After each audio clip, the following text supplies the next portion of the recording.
talking about international business. We already know with international business, there's globalization.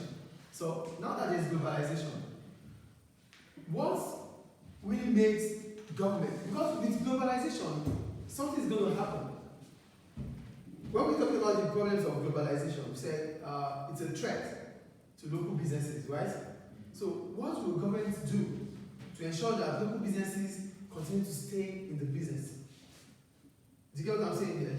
So what will government do? What will the government of this country do to ensure that those businesses coming from abroad will not take over the local businesses? Do you get it? So that's why it's why the government introduced tariffs and quotas. So government of a country will come up with tariffs and quotas to ensure that the local businesses are protected. Is it clear? Yeah. So government across the world tend to protect their local businesses. That's protectionism, so as they can be internationally competitive. It's only when they are protected, as small as they are, when they are protected, they become bigger, then they can also become multinational. But if you don't allow them to grow, then how can they become big? They would not. So you need to protect them so that they can grow and become what? A multinational. That is why government of a country would use what? Tariffs and quotas, which is a sort of protectionism. Is it clear? So what is protectionism? I wrote this is the process of protecting domestic firms from foreign competitors by increasing tariffs and quotas. So the way in which government would want to protect local or infant industries, we call them infant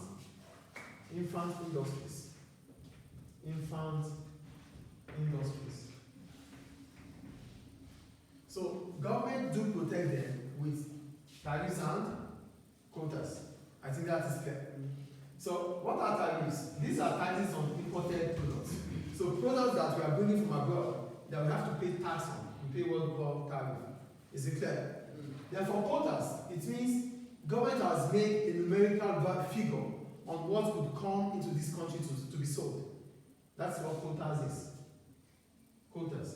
That means you are only going to bring 1,000 units to this country. Afterwards, no more. That is the quota. So that the local businesses can produce more for consumers. Do we understand quotas and tariffs? Quotas are a numerical figure of what could be imported to a country. Tariffs are what taxes we pay on imported products. Do we understand it too? Yeah. Great. Now we go to multinational businesses. Because there's globalization, there's tendency of having a multinational business. Because a multinational business is a business that has its headquarters in this country and have branches of factories across the world. Do you understand what a multinational business is here?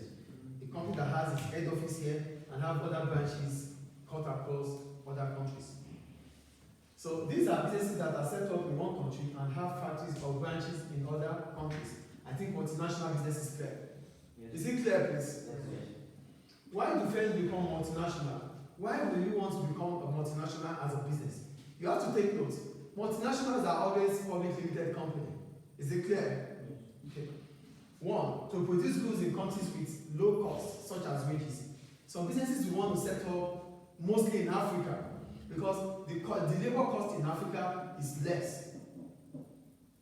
Do you understand? The labor is cheap in Africa. So companies, multinationals might set up in Africa instead of setting up in Europe. Because in Europe, the labor cost is what? High. Because in Europe, in Africa, in advanced countries, they use mostly equipment, they use machine. But Africa use labor. And there's a lot of labor in Africa, which makes the supply of labor to increase. So because the supply of labor increases in Africa, then the wage rate in Africa is always less. So multinationals might use that opportunity to set up there. And I've seen that properly. Multinationals might use that opportunity to set up in that country. Is it clear? Two, to produce goods in countries with, to extract raw materials which the firm needs for production. So if you are into manufacturing and the raw materials you need is in Rwanda, it is better you set up in Rwanda so that you can always get the raw materials. So you are setting up in Rwanda, you are setting up a factory in Rwanda because the raw materials you need to use is in Rwanda. So So instead of you importing those raw materials, it becomes so expensive. So you produce them there, then you export. Do you understand another reason here? 3, to produce goods nearer to the market, which may reduce the cost of transportation. Maybe your customers are abroad. So instead of you always exporting there, you can produce there. Then they can always buy within that jurisdiction. Is it clear? The 4th one, spreading of risk, as this will allow them to have different businesses in different locations. So you are having your business here, you have it in Turkey, you have it in Istanbul, you have it in Kuwait, you have it around. So that means you've spread your tentacles. That means your risk will be reduced. If you are not selling here, you might be able to sell over there. Is it clear? So we go to the last one, to avoid barriers to trade put up by some countries. Some countries, they ban importation of goods.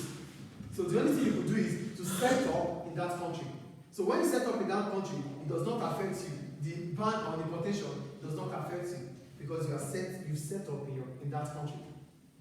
Do you understand? Government might do this so that you can always pay tax for them. So instead of you bringing your products from abroad here, come set up the factory here. It increases government revenue. And it makes the product become cheaper for the locals. Is it clear? Yes. Then what are the advantages and disadvantages of multinationals? Number 1, it increases job opportunities as jobs will be created. When multinationals set up in this country, they will employ workers, yes or no? Yes. Job opportunity increases. Stop that and look here. 2, it increases investment in building and machinery. They're going to invest in infrastructure. They need building, they need equipment. Equipment will be brought into the country. So it increases, yes or no? 3, if output increases, the country may increase its exports. So because they are setting up in this country will increase its output. Then the output can be what? Exported, which will be a record in your balance of payments. Is it clear? Yes. The fourth one. MSCs pay taxes to government. Multinational companies setting up here have to pay taxes to government. Yes or no? So that means it increases the revenue of government. Is it clear? Yes. The last one here. Consumers have more product choice and also competition may reduce the price of goods. At this point in time, because multinationals are coming in here, so we have choices to choose from whatever product we want to buy. And that might even make us to buy at a lower price because we have a lot of products to choose from. Is it clear? Yeah. So what are the problems? Number 1, the jobs created are often unskilled, which will not improve the skills of locals. Multinationals will not come here and make a Libyan the head of the operations. No.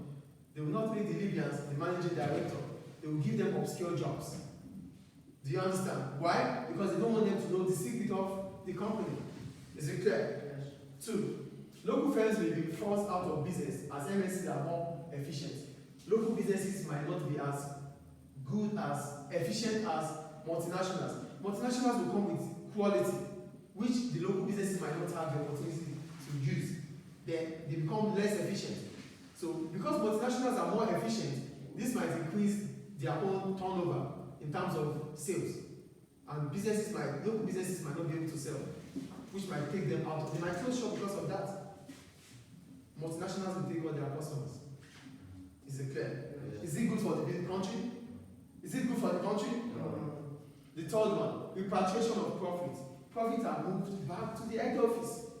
The multinationals, they don't have their headquarters here. They have it in Sweden, they have it in London, they have it wherever. So whatever they make here, they take it to their country. Is it clear? Yes. Is it good for this country? No. MSCs may use up the resources of the country and leave. This might increase unemployment in such country. They will finish our raw materials and they move on. There's nothing you could do about it. They went to Rwanda and finished all the raw materials because the raw materials are there. When they finish, they move. They find another place. And those that are having a job, they lose their jobs. Then unemployment increases in that country. Do we understand? Yes. Do you understand what multinationals are? Yes. Any question about it?